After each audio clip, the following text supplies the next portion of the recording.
하면 제목을 가지고 말씀을 드리겠습니다. 같이 한번 따라 서실까요? 아이들과 같이 되지 아니하면, 다시 한번 아이들과 같이 되지 않으면. 오늘 어른의 그 스가타 모습을 내려놓으시고 오늘 주님이 원하시는 아이들 같은 그런 신앙을 소유하는 은혜의 시간 되기를 소원합니다. 특별히 온 천지에는 지금 하나님이 보내신 아이들이 있습니다. 그 아이들이 제약된 세상에서 건강하게 온전하게 자라간다는 것이 참 쉽지 않은 땅입니다.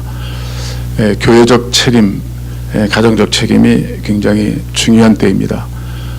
우리 아이들은 교회의 미래입니다. 한 국가 미래의 소망입니다. 특별히 교회 가운데 있는 꿈나무들, 가정 속에 있는 꿈나무들이 잘 자라가도록 물을 주고 또 기도하면서 미래 교회와 이 민족과 하나님의 선교를 감당할 수 있는 주역들로 양육하는 책임 있는 교회와 가정이 되기를 기대합니다. 1절에 한번 말씀드린 바 있는 텍사스주에 있는 건강한 교회 중에서 에이커 침례교라고 포엘 목사님이라고 계십니다. 그분이 좋은 얘기를 들었습니다. 그래서 그 목사님 그 얘기를 듣고 교회를 반듯하게 세우신 분인데, 그 얘기는 다른 것이 아니라 프랑스한 미술가가 시골 마을에서 풍경화를 그리고 있었습니다. 그럴 때 몇몇 아이들이 주변에서 이렇게 놀다가 그 미술가 앞으로 왔습니다. 그리고 선생님, 그 그림 속에 저희들 좀 넣어주세요 라고 얘기했습니다. 그 그림 속에 저희를 놔두세요. 근데 이 얘기를 포착한 포엘 목사님은 그렇구나, 건강한 교회, 미래까지도 끊임없이 성장하는 교회가 되기 위해서는 아주 독특한 위치에 아이들을 놓아둬야 되겠구나, 그 사실을 발견하셨다는 거예요. 아이들이 있어야 할 독특한 위치, 그런 위치에 아이들을 세우면 좋겠다. 그래서 끊임없이 아이들을 양육하고 길러서 지금은 가장 건강한 교회로 미국 사회에 영향을 주고 있습니다. 과거 한국 교회는 교회 아이들이 많았습니다. 아이들이 뭐 어떻게 놀이터도 없고 교회가 미끄럼틀 하나 있는데 놀만한 장소 먹을 것도 없으니까 되게 성탄절, 추수감사절 때 꼭 교회에 다 나왔어요. 한 번쯤은 한국인으로 태어났으면 거의 다 교회를 다녔습니다. 그리고 그곳에서 미끄럼도 탈고 또 뭐 사람도 친구도 만나고 그런 경험들을 갖고 있습니다. 그때 그 교회들은 그래도 열심으로 아이를 섬겼습니다. 저도 그 중에 한 아이고요.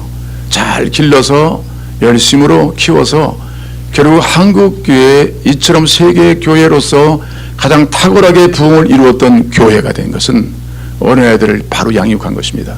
물론 그 당시에는 먹을 것, 입을 것 없기 때문에 그저 교회에서 열심히 양육하고 또 기도하고 그러면서 아이들이 잘 자라서 지금은 한국 민족이 이렇게 탁월한 민족으로 또 세계 가운데 선교국가로 발돋움할 수 있는 계기가 아이들의 양육이었습니다. 교회에 있는 아이들을 잘 양육하고 부모님들도 가난했지만 미래 소망을 두 아이들을 잘 양육했습니다. 그래서 오늘날 이런 아름다운 선교적 사명을 감당하는 민족교회가 된 것을 저는 기억합니다. 근데 요즘에는 교회의 그림을 그려놓을 만한 아이들이 점점 줄어들고 있습니다.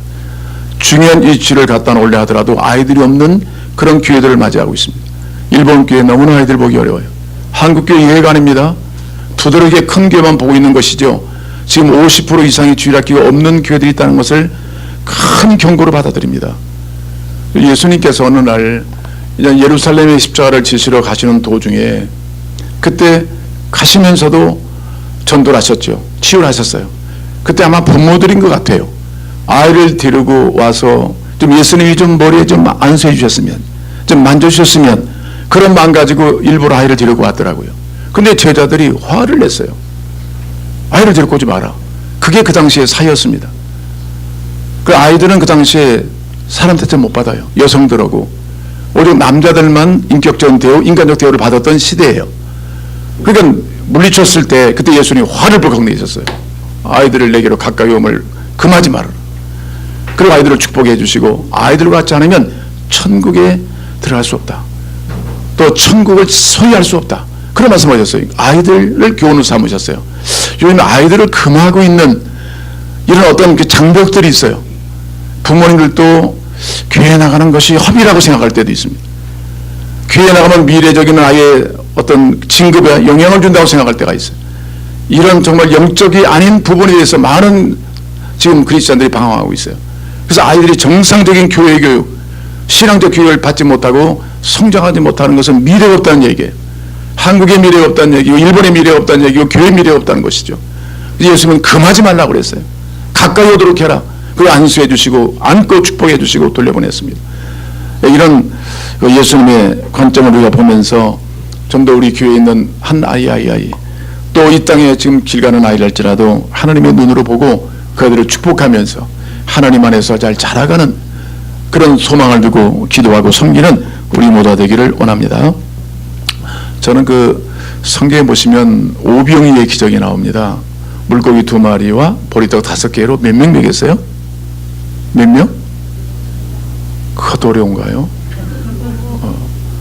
남자만 5,000명이에요. 남자만 5,000명. 예. 그리고 여자까지 아이까지 합하면 약 2만 명 정도는 된다고 추산합니다. 예. 그런데 그때 시간은 늦었고 저녁을 먹어야 되는데 먹을 양식은 없고 제자들은 예수님 다 집으로 보냅시다 했더니 아니다. 너희들 먹을 걸 주라. 그랬더니 아무것도 없잖아요. 아니 2만 명을 먹일 수 있는 것이 없잖아요. 그럴 때 한 아이의 변토가 등장해요. 한 아이. 그 아이가 하나 변토를 내놓고 주님께서 축사하시고 떼어주라 할 때 그 2만 명이 다 먹고 12강줄이 남았습니다. 이 아이를 좀 보고 싶어요. 이 아이, 한 아이. 아니 그 아이들이 욕심도 있을 때 있잖아요. 내 건데 할 수도 있고 그 가난한 시절에 이 변토 하나가 얼마나 중요합니까? 근데 우리 예수님께 내놨더라고요. 그 자그마한 헌신이 결국은 2만 명을 먹게 하고 12강줄이 남게 한 거예요. 오늘 한 아이에 잘 자라가면 이런 영향이 있겠다 싶어요. 예, 한 아이가 건강히 자라가면 5,000명을 이끌 수 있다. 2만 명을 이끌 수 있다. 역사의 축복의 흐름을 남길 수 있다. 한 아이의 영향력. 여러분 간과하면 안 됩니다. 지금 교회는 우리 아이들이 자라가는데요. 앞으로 커서 어떤 인물이 될지 모르겠어요. 예. 그러니까 여러분이 기대하고 기도하고 우리가 성심을 양육한다면 5,000명, 2만 명 이끌 수 있는 영적 지도자가 되지 않겠습니까? 할렐루야. 근데 많은 아이들이 잘못 자라가지고 많은 어려움을 겪을 때도 있지 않습니까? 이런 것을 기도해야 되겠고 하나님 나라가 속히 아이들 심령에 교회와 가정에 임하도록 기도를 쉬지 않는 우리들의 믿음이 되어야 될 줄로 믿습니다. 여러분 우리 예수님은 유독 아이들에 대한 관심이 많으셨습니다. 아이들. 그래서 아이들이 가까이 오는 걸 기뻐하셨고 또 축복하셨고 예, 그런 아이들에 대한 기대를 주님 항상 갖고 계셨습니다. 예, 당시 아까 말씀드린 아이들은 그 사람 대접, 인간 대접 받지 못하고 계시던 시절이었습니다. 예, 그런 시대 가운데 예수님은 그 아이들을 사랑하셨습니다. 그것은 한 아이가 끼칠 미래 영향력 때문에 그렇습니다. 아까 말씀드린 영향력입니다. 예, 그래서 그 가정과 교회는 예수님의 관점으로 미래를 잘 준비하기 위해서 꿈나무들을 잘 양육할 필요가 있다. 예. 저도 이렇게 좀 할아버지가 되고 보니까 이제는 나이 먹은 사람들이 가장 할 일은 이제 그 아이들이 잘 자라는 거 아니겠습니까? 집에서도. 근데 만만치 않아요. 가만히 보니까 어떻게 이렇게 키웠나. 저는 키운 게 없는 것 같더라고. 아내가 키운 것 같고 교회가 키운 것 같고 하나 제대로 은혜나 쟤는 제가 키운 것 같지 않아요. 너무나 가볍게 쉽게 생각했어요. 지금 가만히 보니까 엄마들이 완전히 생명을 다 바치는 것 같아요. 예, 그렇게 자라가는 거예요. 한 아이가 미래, 하나님은 예수님 그 중요성, 한 아이의 미래 중요성. 잘 자라가면 하나님 나라가 이루어질 수 있다. 건강히 자라면. 이 꿈을 가지고 주님은 아이에 대한 기대를 결코 포기하지 않으셨다는 것을 우리는 알 수가 있습니다. 여러분 일본 교회가 작다고요? 저는 그런 관점은 성경적 관점이 아니라고 봅니다. 한국 교회 크다고요? 아니에요. 지금 줄어들고 있어요. 유럽 교회 쟁쟁했습니다. 지금은 노인 몇 분들이 앉아서 그 수백 명을 맞는 성당 안에 그저 노인정처럼 앉아 예배드리고 있어요. 여러분 한 사람입니다. 아멘. 결코 많은 사람이 역사를 움직이는 거 아니에요. 역사를 다 들어보면 영향력을 가진 한 사람이 공동체를 세워나갈 수 있어요. 주님은 그래서 세계 모든 만방에 당신의 나라를 세우시려고 먼저 제자를 양육하신 거예요. 한 사람 한 사람을 그리스도화시키는 거. 당신과 같은 꿈을 갖고 인격을 갖도록 교육해놓고 그 한 사람이 가정으로 들어가고 사회로 들어가고 교회로 들어가고 세계로 들어간다면 당신의 나라는 이룰 수 있다는 거예요. 할렐루야. 이게 우리 꿈이에요. 근데 사랑도 받지 못하고 교육도 받지 못하고 말씀의 은혜도 입지 못하고 꼴을 먹지 못하고 자라는 아이들이 있다고 생각해 보세요. 이 사람 갈수록 어두워지고 있잖아요. 갈수록 중요해지고 있잖아요. 이런 시대에 주님은 그 아이 하나 일찍부터 잘 자라간다면 하나님 나라가 임하겠다. 그런 꿈을 가지고 아이들의 주교성을 말씀하시고, 교회가 바로 이런 꿈을 갖고 이런 마음을 갖고 아이를 양육하고 가정에서, 교회에서, 사회에서 이런 태도로 꿈을 갖도록 권면하시는 것이 주의 은혜인 줄로 믿습니다. 여러분, 무디라는 세계적 유명한 바울 이후에 세계의 영적 주도권을 쥐었던 무디라는 분도 어린 시절에 구두수성공이었습니다. 작은 아이가. 그 아이를 그의 교사인, 후에 교사가 된, 주력 교사가 된 선생님 인도해서 사랑해주고 섬겨주고 양육해서 세계를 흔들어 놓는 위대한 그런 전도자를 만든 거예요.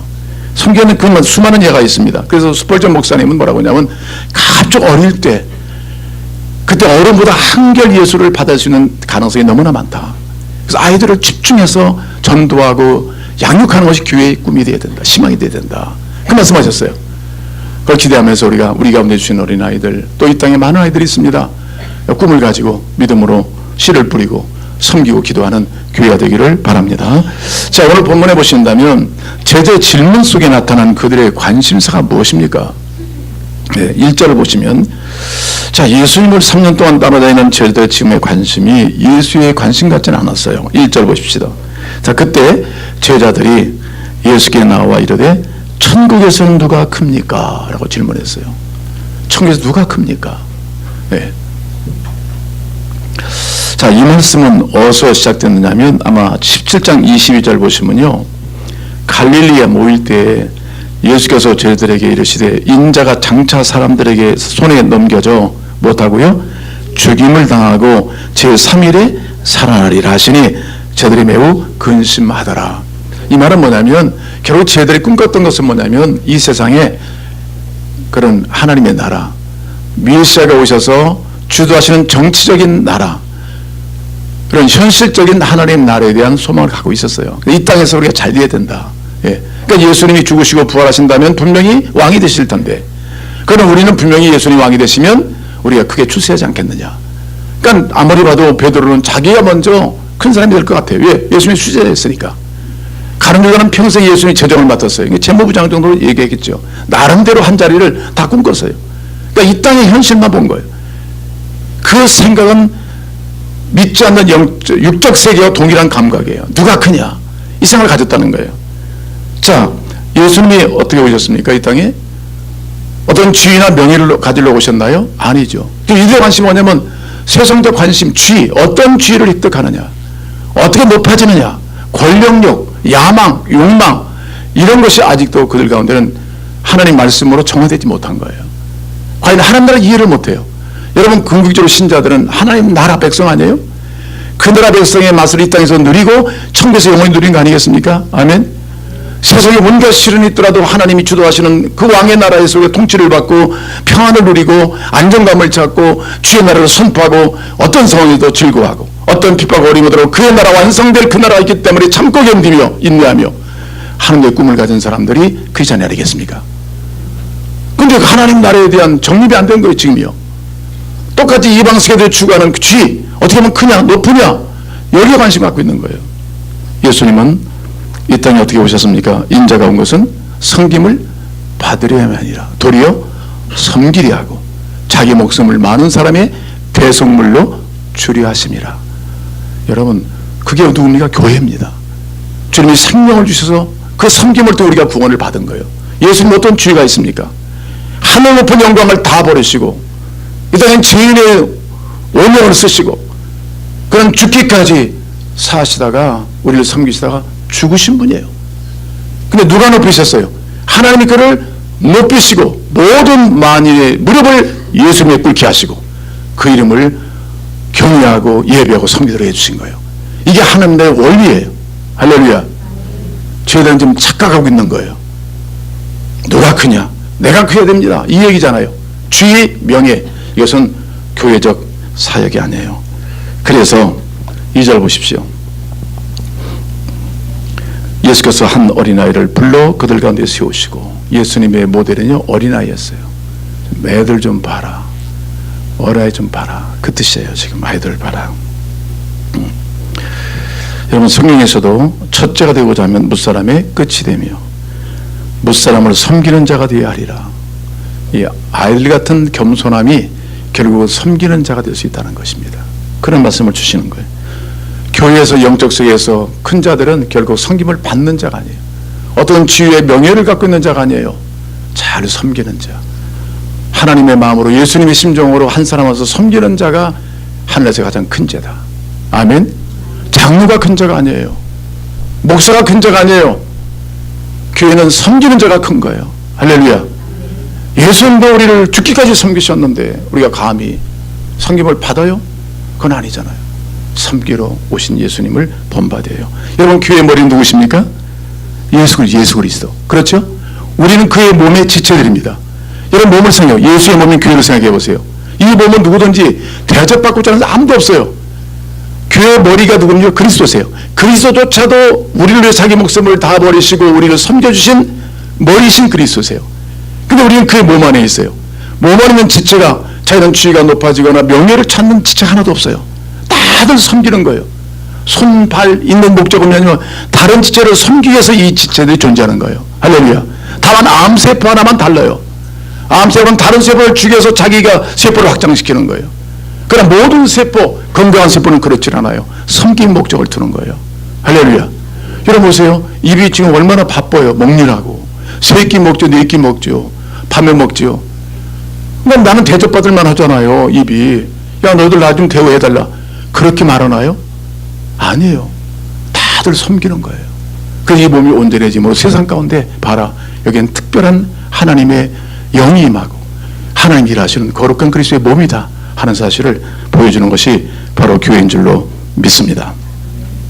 여러분, 지금 한 아이를 세우셨을까? 이건 교육적인 축복, 교육적인 거예요. 우리는 아이들을 볼 수 있어야 돼요. 참 아이들 보면요, 순전하잖아요. 예, 요즘 조금 옛날같이 않다고 그러는데 아니에요. 기본적으로 아이는 순전해요. 예. 아들과 아들 등을 우리는 배워야 합니다. 요즘에 한국교회에 이번 신문 보셨으면 좀 불행한 일이지만 강남에 있는 큰 교회가 있습니다. 오늘 신문에 보면 2만 명 모이는 교회입니다. 재정으로 말한다면 순복음교회 이후에 최후의 재정을 자랑합니다. 예. 그런데 지금 너무나 싸움이 붙었어요. 신문에 났어요. 소화기를 들고 싸우고 2만 명이 모이는 교회인데 지금 3천 명으로 줄어들었어요. 경찰서장이 출동하고 경찰들이 출동해서 이 싸움으로 언제 끝날 2년 동안 싸우고 있어요. 그게 어른들이 하는 일이에요. 왜? 지위 때문에 그래요. 명예 때문에 그래요. 얼굴 때문에 그러는 거예요. 거기는 내노란 보니까 다 변호사들이 많더라고요. 그 아는 법을 가지고 교회를 해치고 있어요. 여러분, 아이들 보세요. 이렇게 싸우다가도요, 그만해. 그러면 애들은 딱 그쳐요. 그렇죠? 아이들 보라는 거예요. 오늘 한국교나. 그리고 우리 한국교 목사님 물어봐요. 일본교도 싸워. 일본교는 그런 일 별로 없어요. 내가 볼 때는. 한국교들이 그래요, 지금요. 싸워요. 그러니까 아이들은 그러니까 스톱해요. 그리고 또 그 다음날 보면 또 안 싸운 것처럼 또 같이 또 놀아요. 근데 그 싸움이 어디 가면 어른들로 붙으면 곤란하고 어른으로 와. 애들 싸움이 어른 싸움이 돼가지고 나 교회 안 나와. 어른들은 그런다니까. 애들은 그렇지 않아요. 순전하게 나와요. 그게 어린아이라니까. 오늘 이렇게 막 그 복잡다라는 교회 가운데 아이들을 좀 모델로 삼아라 주님께서 보여주시는 거예요. 이 아이들 좀 봐라. 예? 뭐라고 말씀했어요? 이르시되 진실로 너희에게 이르노니 너희가 돌이켜 어린아이들 같지 아니하면 되지 아니하면 결단코 천국에 들어가지 못한다. 예, 천국에 들어갈 수 없다. 지들은 누가 크냐 말했는데 너희는 천국에 발도 못 디뎠다는 얘기예요. 대단한 존재인 줄 알아. 예수를 3년 동안 따라다녔으니까 대단한 존재인 줄 알았어요. 그런데 너희들은 지금 천국에 출입도 못한 존재라 같다. 너희는. 예, 출입도 못했다. 하나님 나라를 이해하지 못한다. 그날의 성격을 이해하지 못한다. 이렇게 명예에 빠지고 그 지위를 탐내고 권세를 탐내는 너희들이 천국 백성이 될 수 없다.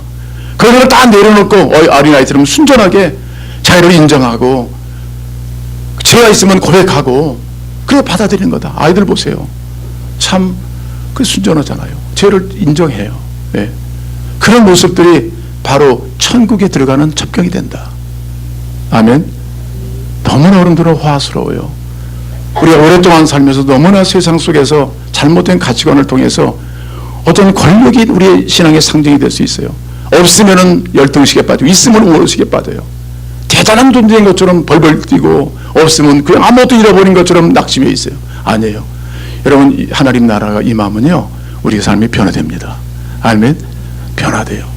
가만히 보니까 예수 믿고 그 성령을 받고요, 하나님의 은혜를 받으면 딱 특징이 있어요. 어린아이로 바뀌어집니다. 특징이 딱 어린아이 같아요. 예. 그냥 어린아이 같아요. 그냥 말씀이 쭉 이끌림 받고 그냥 자기 생각이 없어요.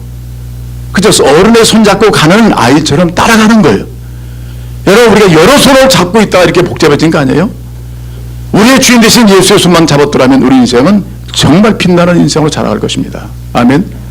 그래서 아이들은요, 그 베드로전서도 고백했어요. 베드로전서 2장 2절 보시면 갓난 아이들 같이 순전하고 신령한 젖을 사모하라. 이로 그로 말미암아 너희로 구원에 이르도록 자라가게 하렵니다.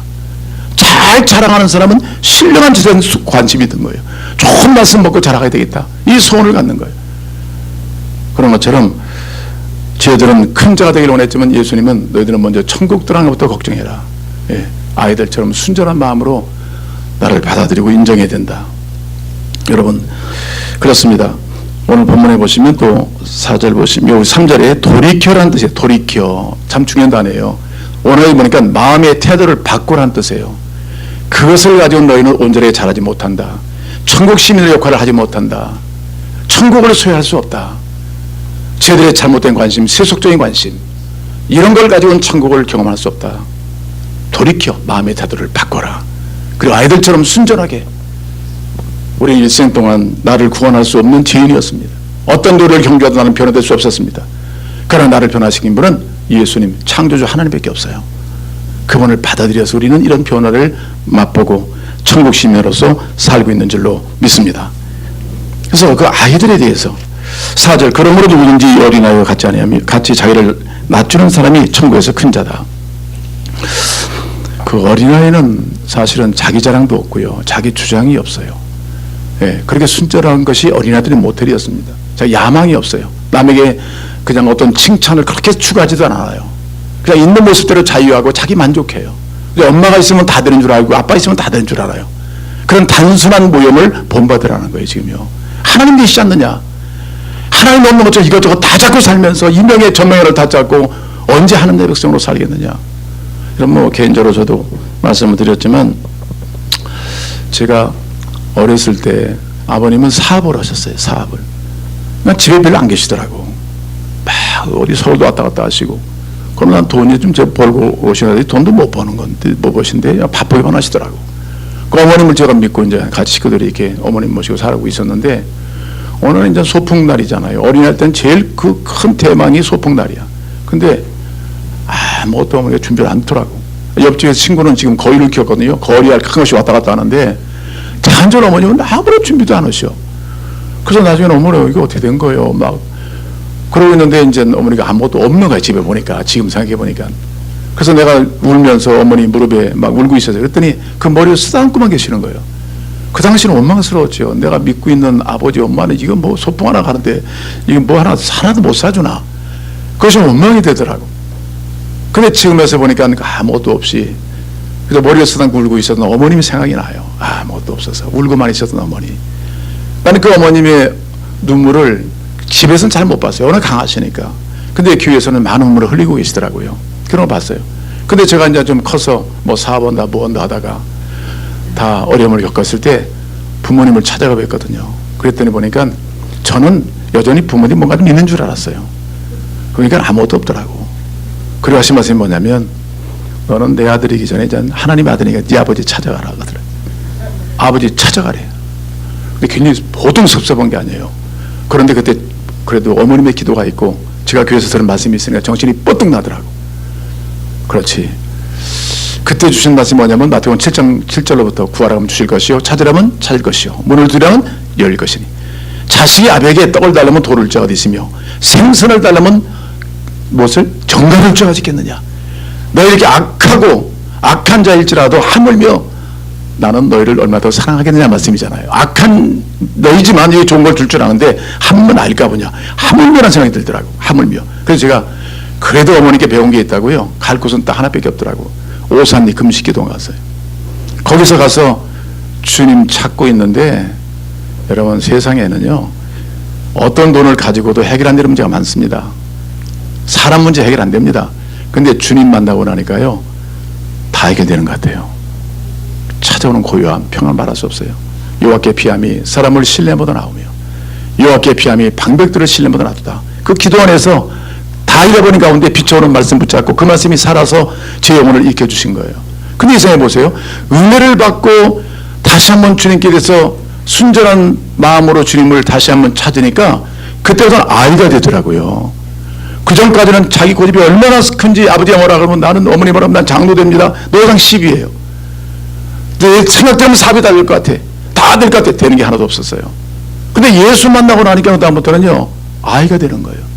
가져가니까 손잡고 따라가고. 그러니까 주님이 길이세요. 여기까지 온 거예요. 주님이 길이세요. 여러분 어린아이 특징은 뭐냐면 아버지 손이에요. 어머니 손이에요. 이걸 말하면 하나님 아버지의 절대 주권이에요. 그걸 신뢰가 나면 우리는 사실은 다른 것에 연연하지 않아요. 우리 내가 가진 것들 지위나 명예나 가진 것들이 나를 지킨다고 생각하지만 아니에요. 하나님 아버지의 자녀로서는 충분한 거예요. 모든 것 다 예비해 놓으셨어요. 정확하게 절대 주실 수 있어요. 우리에게 좋은 선한 의도로 우리에게 그 물질을 관리하도록 지혜도 주세요. 모든 것은 하나님의 손에 있어요. 아멘. 저는 그 사실을 깨달았어요. 여러분 그렇습니다. 어린아이들이 삶이 인정받으려고 노력하던가요? 자기의 지위 때문에 그렇게 힘쓰던가요? 아니에요. 오늘 말씀처럼 어린아이처럼 섬기면, 자기를 낮추면, 섬기다 보면 섬김을 받게 된 줄로 믿습니다. 다 하게 돼 있어요. 이게 하나님의 원리예요. 이 세상 가운데는 다들 지금 그런 문제로 인해서 안 싸우는 것이 없어요. 가정마다 주의 문제예요. 교회마다, 사회마다, 공동체마다 다 그 주의 때문에, 높아지는 것 때문에 더 이상 내려올 수 없기 때문에 이 싸움박질을 다 하고 있는 거예요. 여기서 그래도 이런 섬기는 삶을 보세요. 그분들은 공동체가 살고 가정이 살고 언제나 다 살게 돼 있어요. 할렐루야. 다 그것이 사랑을 받지 못해서 그런 문제가 온 거예요. 예수님이 우리를 섬겨주셔서 이 민족 가운데 많은 사람들이 주께 돌아오고 자유하잖아요. 우리의 책임은 어린아이처럼 겸손하게 자신을 낮추고 다른 사람을 높여 봐주는 거예요. 그들을 섬기는 것이 우리들의 삶인 줄로 믿습니다. 자, 5절. 또 누구든지 내 이름으로 이런 어린아이를 영접하면 곧 나를 영접합니다. 어린아이, 힘쓸 수 없는 아이, 무력한 아이, 그 아이를 잘 섬기면 나를 영접하는 것 같다. 예수님 오셔서요 세상의 높은 지위를 얻기 위해서 높은 사람 만난 거 없어요. 예수님은요 다 누구 만났어요? 세리, 죄인들, 창기, 도저히 세상에 버려진 소자들, 누구도 관심 없는 그들을 찾아가셔서 그 걸어가신 하나님이 만나서 그들을 섬김을 통해서 위대한 믿음의 사람들로 하나님이 이끄신 것을 기억하시죠. 그렇습니다. 우리는 그런 마음을 가지고 내가 높아지기보다는 더 낮은 상태에서 더 섬기할 분을 찾아 그들을 섬길 수 있는 자리로 나가야만 교회가 영광무궁한 교회, 진정한 그리스도인, 하나님이 세워주시는 그 높이를 경험할 수 있는 축복을 경험하게 될 줄로 믿습니다. 6절. 누구든지 나를 믿는 이 작은 자 중 하나를 실족하게 하면 차라리 연자 맷돌이 그 목에 달려서 깊은 바다에 빠뜨려지는 것이 낫다. 여러분 그 소자 하나를 이렇게 우리가 잘 섬기는 것이 중요하다는 의미예요. 혹시 이 말씀 붙잡고 또 아이 나는 어차피 뭐 남을 많이 실속했으니까 그냥 바닷가에 가야 되겠다.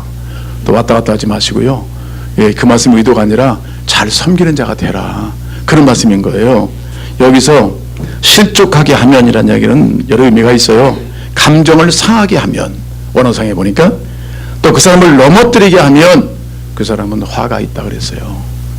여러분 아무런 권리 없이 예수님처럼 종의 자리에서 내가 일함으로 권리를 얻고자 하는 것도 없이 종이 된다면 그게 가장 낮은 자리 아니겠습니까?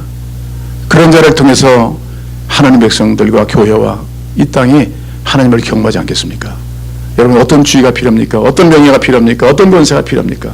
아닌데 우리는 예수의 자녀이 된 것으로 충분합니다. 세상 가운데 죄졌던 우리, 죄밖에 모르고 살았던 우리, 내 힘과 능력으로 나의 실존은 도저히 구원받을 수 없는 악함, 이 패역함이 주님의 십자가의 죽으심으로 우리가 섬김을 받고 구원을 받았습니다. 그 예수를 믿음으로 성령을 받고 변화를 받았습니다. 이렇게 우리는 갓난아이처럼 신령한 젖을 먹고 자라가면서 주님의 사람으로 성장하고 있습니다.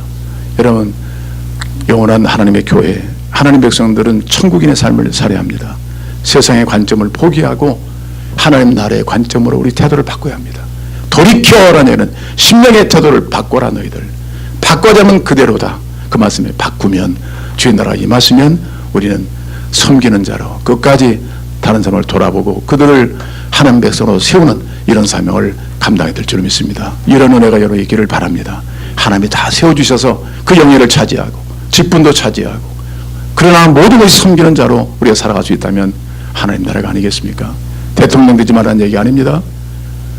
귀 어떤 직분을 맡지 말라는 얘기 아닙니다. 그러나 이런 정신 이런 태도를 갖지 않으면 사람을 실족하게 할 수 있는 위험성이 있다. 경고하시는 겁니다. 기도하겠습니다.